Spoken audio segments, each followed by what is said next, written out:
الشعوب لو اتثابت هتنسف العالم.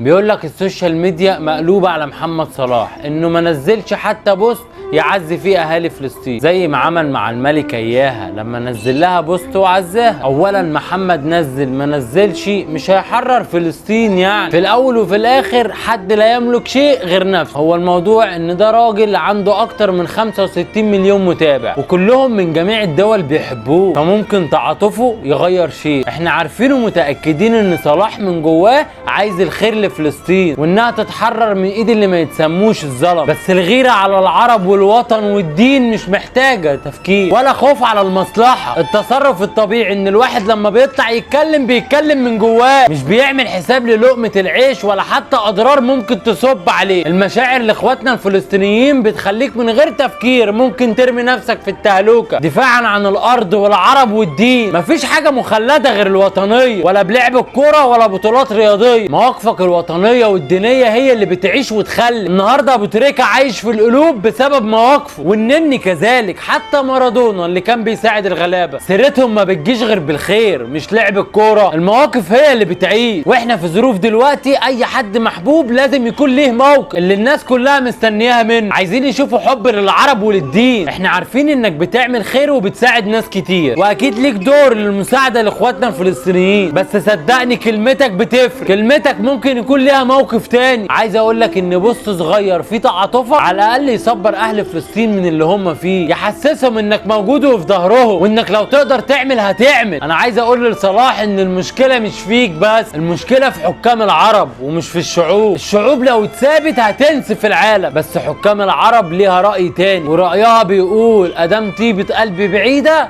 يبقى تقوم حريقه. يا كابتن صلاح كلمتك اكيد هتساعد على الاقل المشاعر الفلسطينيين زي البيج رامي والنني وابو تريك وكل الناس اللي بتغير على دينها ووطنها والعرب. شوف الاطفال المتقطعه وشوف الشهداء اللي موجوده جوه كل بيت، مش اقل من 3 شهداء في كل بيت. البيوت اللي اتهدمت بقصفهم ولا عاملين حساب حتى للاقدمين ولا للاطفال اللي اتشردت. كل ده ما يديلكش انك تقول كلمه حتى لو في تويتر تعبر بيها عن تعاطفك. يمكن حتى اللي ما يتسموش الظلمه يتعاطفوا على تعاطفك، مع ان احنا عارفين انك مش هتغير حاجه، بس اهو بتبين للناس حبك للعرب. ولا الاجانب خلتك بقت زيهم، مع اني عارف ومتاكد انك مش كده، بس هي الفكره بس الخوف على لقمه العيش تخلي الواحد يكن ويتدارى لحسن تتقطع لقمه العيش وما تلاقيش تشتغل. وهو ده اللي انتوا بتعملوه. بس الغلابه بس بقى اللي عندهم استعداد يضحوا بارواحهم من اجل العروبه والوطنيه، وما عندهمش حاجه يخافوا عليها. حتى لو عيالهم بيبعتوهم للجهاد وهم بيبقوا فرحانين ومبسوطين. الفقراء بس هي اللي بتفكر في الجهاد، الفقراء بس هي اللي مش فارقه معاها لا حياه ولا موت، الفقراء بس هي اللي بتترمي في النار من اجل الاغنياء عشان تعيش وتبقى مبسوط، الفقراء بس اللي مامنه ان مهما الواحد عاش هيموت